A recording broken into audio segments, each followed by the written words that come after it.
B தொகுதி தனிமங்களின் பண்புகளில் காணப்படும் பொதுவான போக்கு. பி தொகுதி தனிமங்கள் எப்படி இருக்கும் அப்படிங்கிறத நம்ம ஏற்கனவே அந்த பீரியாடிக் டேபிளில் பார்த்தோம். ஸோ இதுதான் அந்த போரான் 13வது தொகுதியிலிருந்து 18வது தொகுதி வரைக்கும் இருக்கக்கூடிய அனைத்து தனிமங்களுமே பார்த்திங்க அப்படின்னா பி தொகுதி தனிமங்கள். இது 3 டைப்பும் இருக்குன்னு சொன்னோம். உலோகம், அலோகம் அண்ட் உலோக போலிகள் அப்படின்னு சொல்லக்கூடிய 3 டைப்புமே இருக்கும் நம்ம ஏற்கனவே பார்த்துருக்கோம். ஸோ இந்த வகையான தனிமங்களுடைய எலக்ட்ரான் அமைப்பு ஃபஸ்ட்டு என்ன சொல்கிறாங்க அப்படின்னா அவற்றினுடைய எலக்ட்ரான் அமைப்பு எப்படி எழுதுவோம், +1 நம்ம படிச்சிருக்கோம். ஸோ இதுதான். இப்போ ஹைட்ரஜன் எடுத்துக்கிட்டிங்க அப்படின்னா 1s1 அப்படின்னு எழுதுவோம். ஹீலியம் அப்படின்னா 1s2ன்னு எழுதுவோம். ஸோ அது போல் இப்போ நம்ம பார்க்கக்கூடியது ஃபஸ்ட் எலமெண்ட் போரான். இப்போ இந்த போரான் சொல்லக்கூடிய இந்த தனிமத்துக்கு பார்த்தீங்க அப்படின்னா 1s2 2s2 2p1 அந்த பின்னு சொல்லக்கூடிய அந்த ஆர்பிட்டாலில் லாஸ்ட் எலக்ட்ரான் என்ட்ரு ஆகிறதுனால தான் பார்த்திங்க அப்படின்னா இது பி தொகுதி தனிமங்கள் அப்படிங்கிறத போன வீடியோலேயே நம்ம பார்த்தோம்.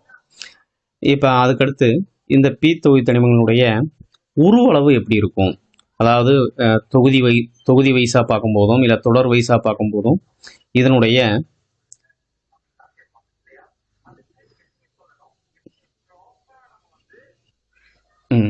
இந்த தொகுதி மற்றும் தொடர் அப்படின்னு சொல்லக்கூடிய இந்த குரூப் அப்படின்னு நீங்கள் எடுத்துட்டீங்க அப்படின்னா, ஸோ இந்த மேலேருந்து கீழ் நோக்கி வரக்கூடியது எல்லாமே குரூப்பு, கிடைமட்டமாக வரக்கூடியது எல்லாமே பார்த்திங்கன்னா தொடர் அப்படின்னு நம்ம ஏற்கனவே படிச்சிருப்போம். இப்போ இதில் தொகுதி வைஸாக பார்க்கும்போது இந்த பி தொகுதி தனிமங்கள் நம்ம எடுத்துக்கிட்டோம் அப்படின்னா மேலேருந்து கீழ் நோக்கி வரும்போது தொகுதி வைஸாக பார்க்கும்போது அது இன்க்ரீஸ் ஆகும், அதனுடைய உருவளவு அதிகரிக்கிறது. அதே தொடர் வைஸாக பார்க்கும்போது பார்த்திங்க அப்படின்னா அதனுடைய சைஸு உருவளவு பார்த்திங்கன்னா குறைஞ்சிக்கிட்டே போகிறது. ஸோ இதை பற்றிலாம் நம்ம இனிமேல் பட்டு படிக்க போகிறோம். அயனியாக்கும் ஆற்றல். அயனியாக்கும் ஆற்றல்னா என்ன, ஒரு தனிமத்தில் நடுநிலைத்தன்மை வாய்ந்த ஒரு தனிமத்தில் இருந்து இப்போ ஒரு பி தொகுதி தனிமம் நம்ம எம்னு அப்படின்னு எடுத்துக்கிட்டோம் அப்படின்னா அது ஜென்ரலாக நம்ம சொல்லக்கூடியதான். எம்னு எடுத்துக்கும் போது அந்த தனிமத்திலிருந்து ஒரு எலக்ட்ரானை நம்ம நீக்குவதற்கு நம்ம கொடுக்கக்கூடிய எனர்ஜி தான் அயனியாக்கும் ஆற்றல் அப்படிங்கிறது. இப்போ இந்த பி தொகுதி தனிமங்களில் இருக்கக்கூடிய தனிமங்கள்ல இருந்து ஒரு எலக்ட்ரான் நம்ம நீக்கணும் அப்படின்னா அது என்னவா நடக்கும் அப்படிங்கிறத பற்றியும் நம்ம என்ன பண்ண போகிறோம் அப்படின்னா தெரிஞ்சுக்க போகிறோம்.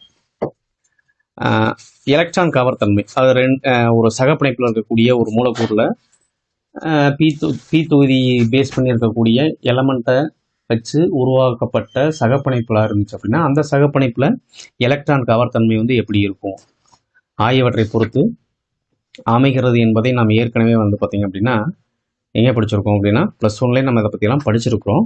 இப்பாடப்பகுதியில் பல்வேறு பி தொகுதி தனிமங்களின் பண்புகளில் காணப்படும் பொதுவான போக்கை நம்ம விவாதிப்போம் அப்படின்னு சொல்லியிருக்கிறாங்க.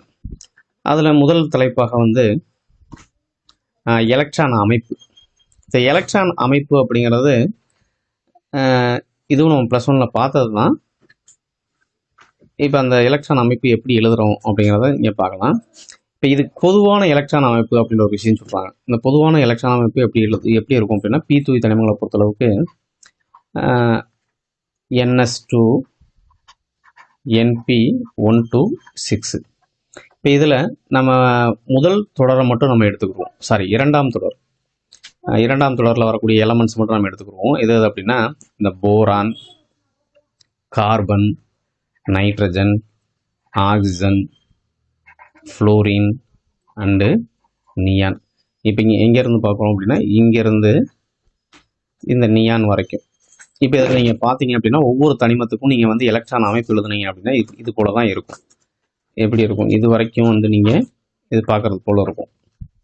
இதிலிருந்து ஆரம்பித்து இது வரைக்கும் இருக்கும். இப்போ இதில் வரக்கூடியதில் இப்போ ஒரு அணு அப்படி நம்ம எடுத்துக்கிட்டோம் அப்படின்னா அந்த அணுனுடைய படம் நம்ம போடுவோம். இது பார்த்திங்க அப்படின்னா மிடில் இருக்கக்கூடியது உட்கரு, அதில் ஃபஸ்ட்டு செல்லு, செகண்ட் செல் அப்படின்னு சொல்லக்கூடிய 2 விஷயங்கள் இருக்கும். எதுனா பி தொகுதி தனிமங்களை பொறுத்தளவுக்கு நம்ம பார்க்கக்கூடிய அந்த ரெண்டாவது தொடர் இருக்குது. இப்போ இந்த ரெண்டாவது தொடரில் 2 செல் இருக்கும். எது அப்படின்னா ஒன்று கே செல் இருக்கும், இன்னொன்று எல் செல். இப்போ இந்த கே செல்லை பொறுத்தளவுக்கு பார்த்திங்கன்னா ஒன்லி 1s2 1s அந்த ஆர்பிட்டால் மட்டும் தான் இருக்கும். அதில் 2 எலக்ட்ரான்ஸ் பார்த்திங்க அப்படின்னா அதில் இருக்கும். இப்போ நீங்கள் எல் செல்லை பொறுத்தளவுக்கு 2sம் வரும் 2pயும் வரும். இப்போ 2sஐ பொறுத்தளவுக்கு எல்லா எலமெண்ட்லேயுமே 2sங்கிறது கம்ப்ளீட்டாக ஃபில்டாக இருக்கும். 2pயை பொறுத்தளவுக்கு எந்த எலமெண்ட்டோ அதை பேஸ் பண்ணி பார்த்திங்கன்னா எலக்ட்ரான்ஸ் இன்க்ரீஸ் ஆகிக்கிட்டே இருக்கும், அதாவது கூடிக்கிட்டே இருக்கும். அப்படி பார்க்கும்போது இந்த அதாவது போரானை பொறுத்தளவுக்கு பார்த்திங்க அப்படின்னா 2s2 2p1. அதே போல் எல்லாத்துலேயுமே வந்து இந்த 2s2 வரும்.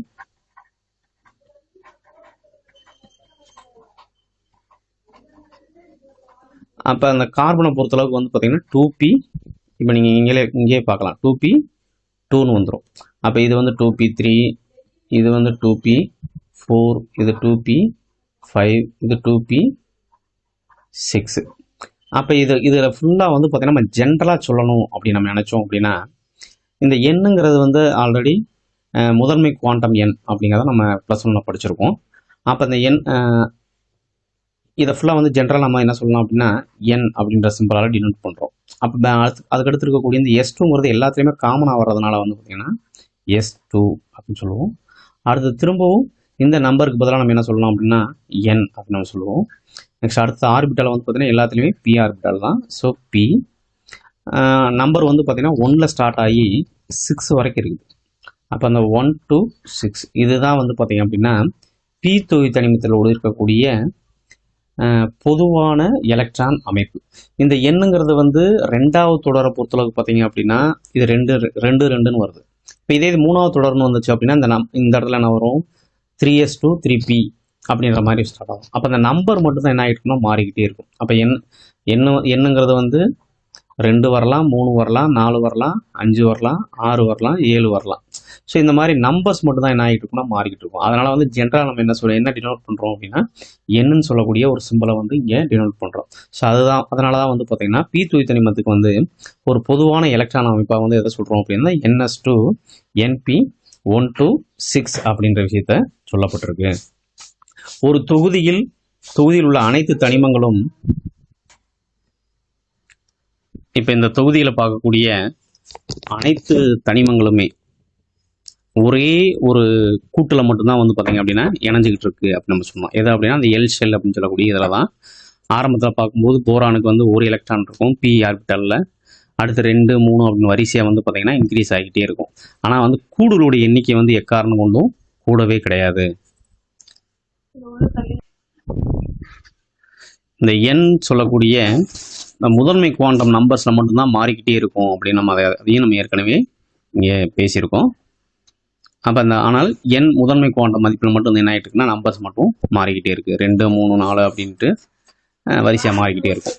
18ஆம் தொகுதி தனிமங்கள் வந்து முழுவதும் நிரம்பிய P ஆர்பிட்டால்களை பெற்றிருப்பதால், அதாவது 18ஆம் தொகுதி தனிமங்கள் இது இந்த helium, neon, argon, krypton, xenon, radon அப்படின்னு சொல்லக்கூடியது. இந்த தொகுதி தனிமங்களை பொறுத்தளவுக்கு P ஆர்பிட்டால் அப்படின்னு நம்ம கன்சிடர் பண்ணோம் அப்படின்னா அந்த P ஆர்பிட்டால் முழுவதுமே வந்து என்ன பண்ணியிருக்கோம் அப்படின்னா நிரம்பிய நிலையில தான் வந்து காணப்படும் அப்படிங்கிறாங்க.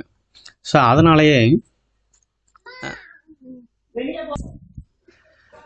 அவைகள் அதிக நிலைப்புத்தன்மையினையும் குறைந்தபட்ச வினைத்திறனையும் கொண்டுள்ளன அப்படிங்கிறாங்க. அதாவது முழுவதும் நிரம்பிருச்சு அப்படின்னா அது வேற ஒரு தனிமங்கள் கூட வந்து எந்த ஒரு பிணைப்பையும் ஏற்படுத்தாது. ஸோ அதனாலேயே வந்து பார்த்திங்கன்னா அது அதிக நிலைப்புத்தன்மையும் வேற இது கூட ரியாக்ஷன் பண்ணுறதில்லைனாலையும் வந்து பார்த்திங்க அப்படின்னா குறைந்தபட்ச வினைத்திறனையும் கொண்டுள்ளன அப்படிங்கிறாங்க. இப்போ P தொகுதி தனிமங்கள் மாறுபட்ட ஆக்சிஜனேற்ற நிலைகளை வந்து காட்டுகின்றன அப்படிங்கிறாங்க. அதாவது நம்ம S தொகுதி தனிமங்கள் எடுத்துக்கிட்டிங்க அப்படின்னா அதில் இந்த 1s அண்டு 1s தொகுதி தனிமங்கள் அண்ட் 2s தொகுதி தனிமங்கள் அப்படின்னு 2 படிச்சிருப்போம். அதாவது 1sங்கிறது முதல் தொகுதி தனிமங்கள் lithium, sodium, potassium, rubidium, caesium, francium அப்படின்னு சொல்லக்கூடியது. அதே போல் 2s தொகுதி தனிமங்கள் பார்க்கும்போது இந்த beryllium, magnesium, calcium, strontium, barium, radium சொல்லுவோம். இப்போ இதில் 1s தொகுதி தனிமங்கள் முழுவதுமே வந்து 1s தொகுதி தனிமங்கள் முழுவதுமே வந்து பார்த்தீங்கன்னா என்ன ஆக்சிஜனேற்ற நிலை இருக்கும் அப்படின்னா +1ன்னு சொல்லக்கூடிய ஆக்சிஜனேற்ற நிலை. 2s தொகுதி தனிமங்கள் முழுவதுமே வந்து பார்த்தீங்கன்னா +2 அப்படின்னு சொல்லக்கூடியது. அதாவது alkali metals and alkaline earth மெட்டல்னு சொல்லக்கூடிய கார உலோகங்கள் அண்ட் கார மண் உலோகங்கள் சொல்லுவோம். இப்போ இந்த ஆக்சிஜனேற்ற நிலையில தான் வந்து இது பெற்று இருக்குது.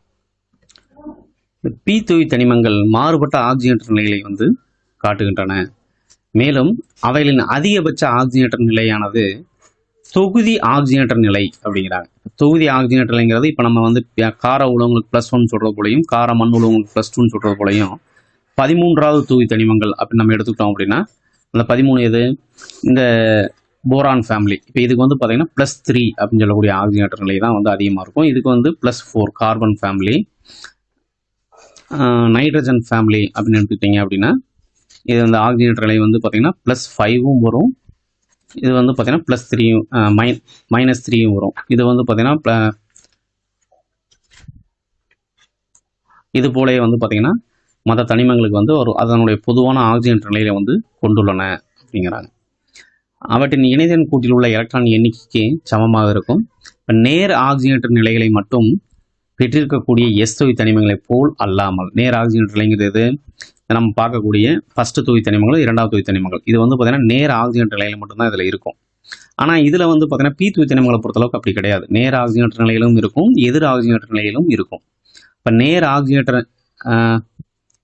ஆக்சிஜனேற்ற நிலைகள் மட்டும் பெற்றிருக்கக்கூடிய எஸ் தொகுதி தனிமங்களைப் போல் அல்லாமல் பி தொகுதி தனிமங்கள் எதிர் ஆக்சிஜனேற்ற நிலையையும் பெற்றுள்ளன. இப்போ ஹாலஜன்கள் வந்து பார்த்தீங்கன்னா ஒரு எலக்ட்ரானை ஏற்றுக்கொண்டு முழுவதும் நிரம்பி எலக்ட்ரான் அமைப்புடைய ஹாலைடு அயனிகளை வந்து உருவாக்கும் திறனை பெற்றுள்ளன அப்படிங்கிறாங்க. இந்த ஹாலஜன்கிறது பொதுவாகவே நம்ம எப்படி மென்ஷன் பண்ணுவோம் அப்படின்னா, இந்த ஃப்ளோரின், குளோரின், புரோமின், அயோடின் அப்படிங்கிறக்கூடிய இந்த ஹாலஜன்ஸ் வந்து 17வது தொகுதி தனிமங்கள். இந்த தொகுதி தனிமங்களை வந்து பொதுவாக நம்ம டினோட் பண்ணுறத வந்து எக்ஸ் அப்படின்னு டினோட் பண்ணுவோம். இப்போ இது கூட வந்து பார்த்தீங்கன்னா ஒரு எலக்ட்ரான் நீங்கள் சேர்த்தீங்க அப்படின்னா இந்த ஹாலஜன்ஸ் வந்து பார்த்தீங்கன்னா எதாவது மாறும்னா எக்ஸ் மைனஸ் அப்படின்னு சொல்லக்கூடிய ஹாலைடாக மாறிடும். அப்போ இந்த ஹாலைடாக மாறுது அப்படின்னா இது என்ன தன்மை பெற்றிருக்கு அப்படின்னா முழுவதும் நிரம்பிய ஒரு நிலைப்புத்தன்மையுடைய ஒரு இதாக மாற்றம் அடைகிறது. எனவே ஹாலஜன்களில் +1 ஆக்சிஜனேற்ற நிலை மிக பொதுவானதாகும் அப்படிங்கிறாங்க. அப்போ 17வது தொகுதி தனிமங்களை பொறுத்தளவுக்கு +-1ங்கிறதா வந்து அதனுடைய பொதுவான ஆக்சிஜனேற்ற நிலை அப்படின்னு சொல்லப்படுறது. இப்போ இதே போல நிக்டோஜன் மற்றும் சால்கோஜன் தொகுதி தனிமங்களும் என்ன இருக்குது அப்படின்னா எதிர் ஆக்சிஜனேற்ற நிலைகளை பெற்றுள்ளன. ஸோ அதற்கான ஒரு டேபிள் காலம் உங்களுக்கு கொடுக்கப்பட்டிருக்கு. அந்த டேபிள் காலம் பார்க்கலாம். பி தொகுதி தனிமங்களின் பொதுவான எலக்ட்ரான் அமைப்பு மற்றும் ஆக்சிஜனேற்ற நிலைகள்.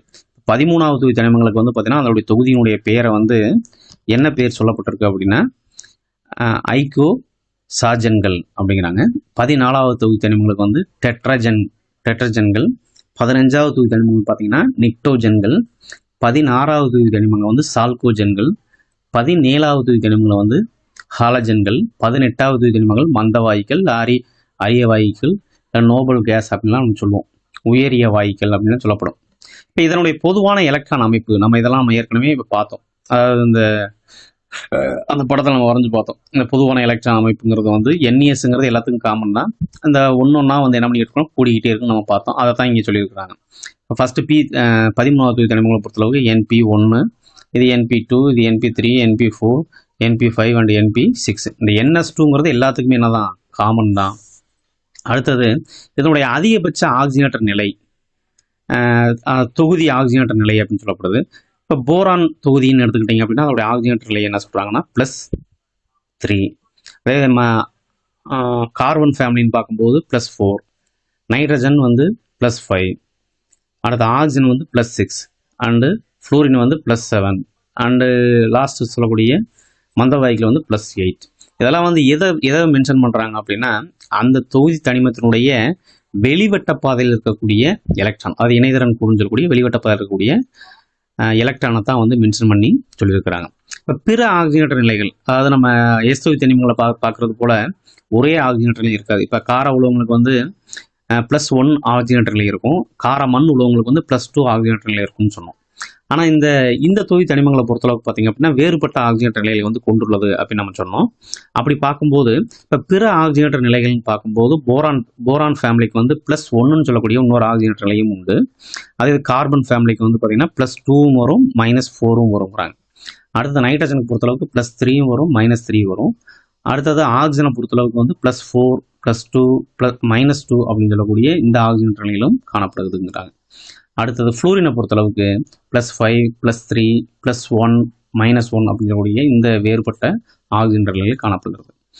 லாஸ்ட்டாக பார்க்கக்கூடிய மந்தவாயுகள்னு பார்க்கும்போது +6ம் வரும், +4ம் வரும், +2ம் வரும் அப்படின்னு சொல்லியிருக்காங்க. ஸோ உங்களுடைய மேலான கருத்துக்கள் வரவேற்கப்படுகிறது.